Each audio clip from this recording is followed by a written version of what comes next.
लौकिक परलौकिक सभी सारहीन हैं भोग, त्यागो निज मन से सभी समझो हैं सब रोग। जय हे प्रभु। भगवान श्री कृष्ण बोले, हे परम भक्त उद्धव जी, मेरा भक्त मेरे शरण में रहकर मैंने जिन धर्मों का उपदेश गीता, पंचरात्रि आदि में दिया है, बड़ी सावधानी से उनका पालन करें। अपने वर्ण, आश्रम तथा कुल के अनुसार सदाचार का पालन करते हुए निष्काम भाव से कर्म करें। साधक को यह विचार करना चाहिए कि संसार के जितने विषयी प्राणी हैं, वे रूप, स्पर्श, गंध, शब्द आदि विषयों को सत्य समझकर उनकी उपलब्धि के लिए कर्म करते हैं, ताकि उन्हें सुख मिले, किंतु उन्हें दुख ही प्राप्त होता है, क्योंकि वे उन असत्य कर्मों को सत्य समझते हैं। इसलिए इन असत्य कर्मों से निष्काम भाव न रखकर निष्काम भाव ही रखना चाहिए। निष्काम भाव उसे कहते हैं कि फल की आशा न करके अपने वर्ण, आश्रम तथा धर्म के अनुसार कर्म करें। फल की आशा करने पर जब फल प्राप्त नहीं होता है तो चित्त को दुख प्राप्त होता है, और यदि फल की आशा नहीं है तो फल न प्राप्त होने पर कोई क्लेश प्राप्त नहीं होता है। इसलिए जो कर्म करे उसमें फल की आशा न करे, उसी को निष्काम कर्म कहते हैं। जो मनुष्य मेरे शरण में आ चुका है उसे निष्काम कर्म करने चाहिए। जो अनंतमुखी हो उन कर्मों को बिल्कुल ना करे। जो सकाम तथा बहिमुखी हो, अनंतमुखी उन्हें कहते हैं जो आत्मा की शुद्धि करने वाले तथा परमात्मा का साक्षात्कार करने वाले कर्म हैं। बहिमुखी उन्हें कहते हैं जो बाहरी जगत के दिखावे के लिए कर्म किए जाते हैं। जब साधक को आत्मज्ञान उत्पन्न हो जाए तब कर्मों के लिए विधि विधान की उसे कोई आवश्यकता नहीं है। वह कर्म करे या ना करे, कर्म तो इसलिए किए जाते हैं कि उनके अनुष्ठान से आत्मशुद्धि होकर ज्ञान उत्पन्न होवे। जब ज्ञान उत्पन्न हो गया तो फिर कर्मों के अनुष्ठान की आवश्यकता नहीं है। अहिंसा आदि नियमों का तो पालन करें, किंतु शौच, पवित्रता आदि नियमों को शक्ति के अनुसार करें। उसे यह आवश्यकता नहीं कि स्नान करके ही पूजा करे, भगवान पर फूल माला ही चढ़ावे, वह मनसा पूजा ही करे। उसके लिए विशेष स्थान, काल तथा किसी पवित्रता आदि की आवश्यकता नहीं है। उस जिज्ञासु को यम नियमों से अधिक बढ़कर गुरु की सेवा करना है। गुरु भी ऐसा हो जो मेरे स्वरूप को पूर्ण रूप से जानता हो और संसार से विमुख होकर शांत हो गया हो। वह साधक अभिमान, ममता, मोह, आलस त्याग कर गुरु की शरण में जाएं। गंभीर रहें, चंचलता न करें, परोपकारी हो, व्यर्थ की बात न करे, वह सब में संभाव देखे, आत्मज्ञान का उपार्जन करे, सदा उदासीन रहे।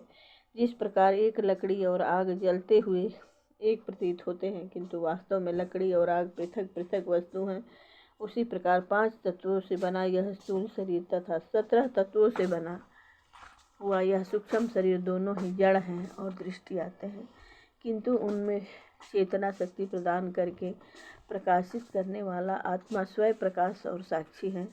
शरीर नष्ट होने वाला, अनित्य, अनेक, असंख्यों तथा जड़ न हिलने डुलने वाला है। आत्मा नित्य, न नष्ट होने वाला, एक तथा चेतन अतिथि, चलने फिरने वाला और उस जड़ शरीर में जीवन शक्ति प्रदान करने वाला है। इस प्रकार जड़ शरीर की अपेक्षा आत्मा श्रेष्ठ तथा महान विलक्षण है और शरीर से आत्मा अलग है।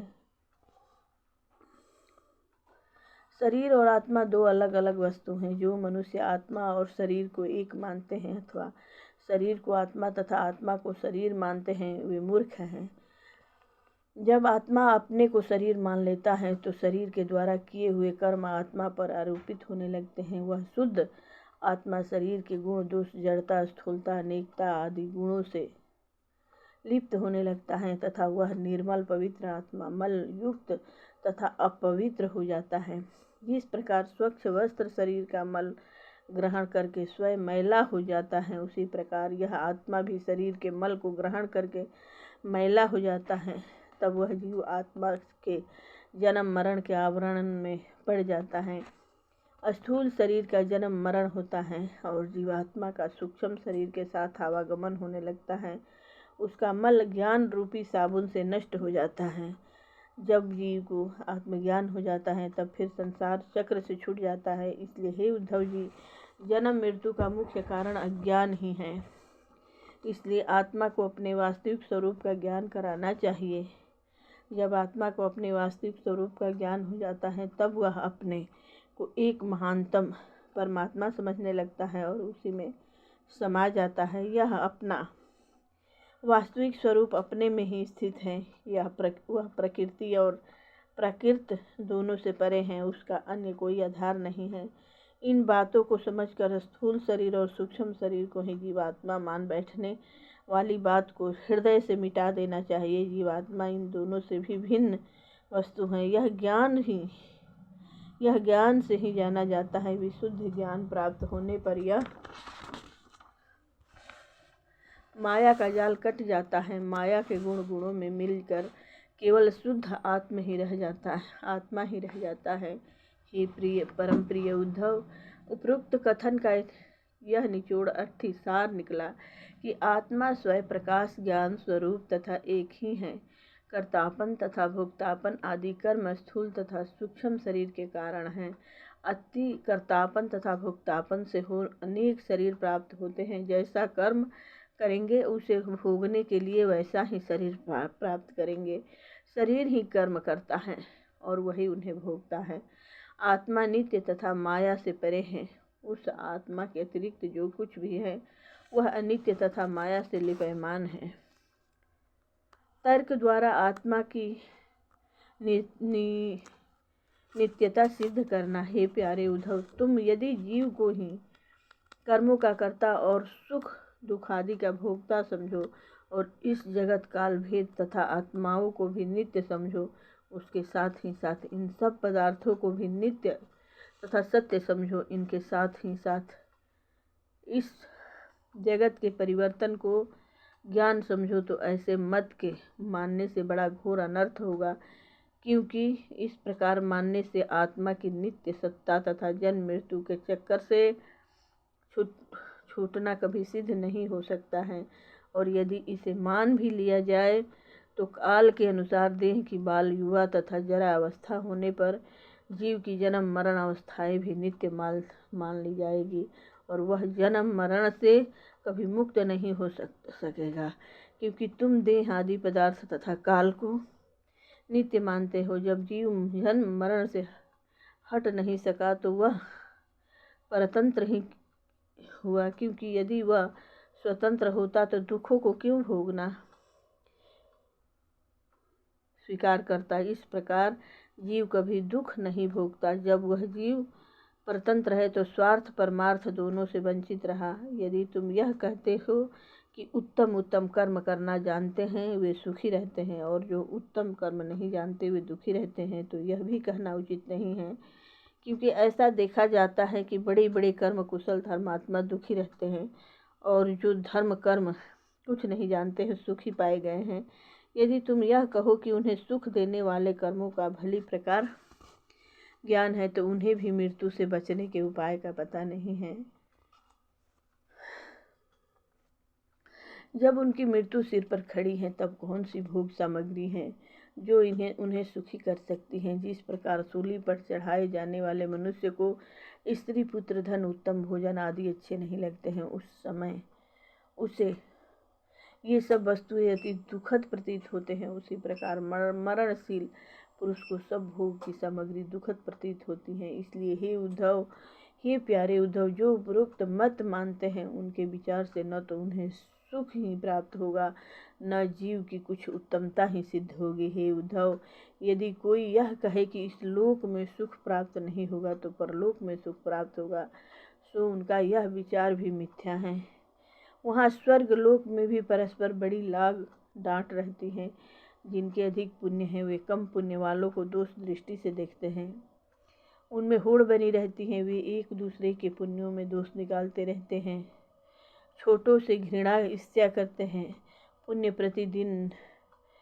प्रतिदिन नष्ट होते रहते हैं और एक दिन वे सब नष्ट हो जाते हैं। तब उसे फिर नीचे ढकेल दिया जाता है और वह बड़े दुख के साथ पृथ्वी पर गिरकर जन्म मरण के चक्कर में आ जाता है। पहले तो यज्ञ आदि कर्मों में अनेक विघ्न तथा त्रुटियां ही स्वर्ग मिलने में विघ्न उत्पन्न करती हैं। और यदि यज्ञ योग आदि कर पूर्ण हो भी जाए तो देवताओं की कृपा से स्वर्ग में चला भी जाता है। वहाँ देवताओं की भांति दिव्य भोगों को भोगता है। उसे वहाँ अपने पुण्य फल के अनुसार एक दिव्य रथ प्राप्त होता है। वह उस रथ में बैठकर देवगणाओं के साथ दिव्य स्थानों में विहार करता फिरता है। गंधर्व तथा अप्सराएं उनकी वंदना करती हैं। उसका अभिमान उसकी इच्छा से सर्वत्र जा सकता है। वह अति चमकीला तथा घंटियों से सजा होता है। इस प्रकार विहार करते करते उसके पुण्य समाप्त हो जाते हैं। उसे इस बात का पता नहीं चलता। उसने स्वर्ग में खूब आनंद लूटे। अब पुण्य क्षीण होने पर नीचे गिरने लगता है। काल की गति ऐसी ही है। हे प्यारे उद्धव, जब एक दिन उस स्वर्ग से गिरना है, फिर उसमें क्या सुख प्राप्त हुआ? वह सुख किस काम का है जो अनित्य है?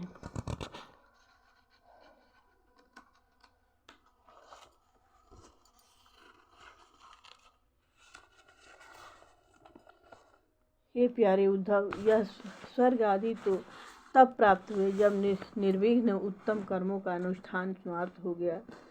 और यदि मनुष्य पापियों की संगति से अधर्म करता है, इंद्रियों के वश में होकर वेद विरुद्ध कर्म करता है, हिंसा आदि कर्मों से बलि देता है, भूत प्रेत आदि की सेवा करता है, वह तो नरक ही में गिरेगा। उसे तो ज्ञानवश बहिर्मुखी कर्मों के कारण जन्म मृत्यु में भटकना पड़ेगा।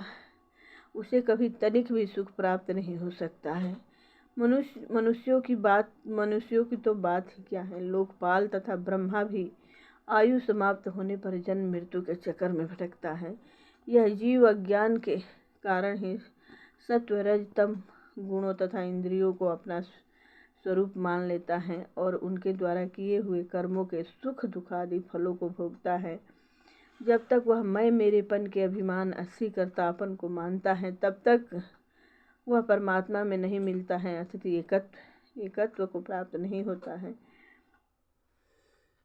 वह अनेक प्रतीत होने लगता है। जब तक आत्मा ही अनेकता प्रतीत होती रहती है, तब तक वह काल तथा कर्म के अधीन रहता है और वह परतंत्र है। उसे ईश्वर से भय रहता है। जब उस आत्मा को आत्मा परमात्मा के एकत्र का ज्ञान हो जाता है, तब वह परमात्मा मिल जाता है और स्वतंत्र परमात्मा स्वरूप हो जाता है। जो मनुष्य मैं मेरे में कर्तापन के अभिमान में चूर रहते हैं तथा आत्मा को अनेक मानकर मिथ्या जगत से वैराग्य नहीं लेते हैं, उसी में रत रहकर वही मुख करने वाले कर्म ही करते रहते हैं, वे कभी भी शोक मोह दुख से भरे जगत में छुटकारा नहीं पा सकते। हे प्यारे उद्धव, उपरोक्त कथन का सार यही है कि मेरे अतिरिक्त संसार में और कोई वस्तु नहीं है, किंतु जब देहादि अभिमान के कारण अज्ञान उत्पन्न हो जाता है, तब मेरी माया में क्षोभ उत्पन्न हो जाता है और तभी मुझे परमात्मा को काल जीव भेद लोक स्वभाव कर्म इत्यादि अनेक नामों से तथा भिन्न भिन्न रूपों से पुकारते हैं। ये सब मेरी मिथ्या माया है। केवल वास्तविक सत्य तो मैं आत्मा ही हूँ। तब उद्धव जी बोले, हे भगवान, जब यह जीव गुणों में ही बरतता है, तब यह गुणों से क्यों नहीं बचता है? यदि आप यह कहें कि जीव गुणों से परे हैं, तो जीव को बंधन कैसे संभव हो सकता है? उसे गुण कभी बंधन में बांध ही नहीं सकते। इस प्रकार जीव को न बंधन ही हुआ न मुक्ति ही हुई। इसके अतिरिक्त मुक्त पुरुष के क्या लक्षण हैं? वह किस प्रकार के आचरण करता है, क्या खाता है पीता है, किस प्रकार मल मूत्र त्यागता है, किस प्रकार सोता बैठता है, उसकी क्या पहचान है? हे जगत गुरु, आप समर्थवान हैं। हे परम ज्ञानी ईश्वर, आप परम ज्ञानी ईश्वर हैं। मेरे इस संशय को दूर करने में समर्थ है। मुझे बड़ा संशय उत्पन्न हुआ है कि जब आत्मा एक है और गुणों से सदा बरतता रहता है, तब वह गुणों से नित्यबद्ध ही रहा, और यदि ज्ञान से जीव की मुक्ति माने तो वह बंधन अनित्य रहा। इसलिए आत्मा नित्य मुक्त ही मानना चाहिए। अब यह प्रश्न उठता है कि एक ही आत्मा नित्य बद्ध तथा नित्य मुक्त किस प्रकार हो सकता है? प्रेम से बोलिए, मंगलमय भगवान की जय हो।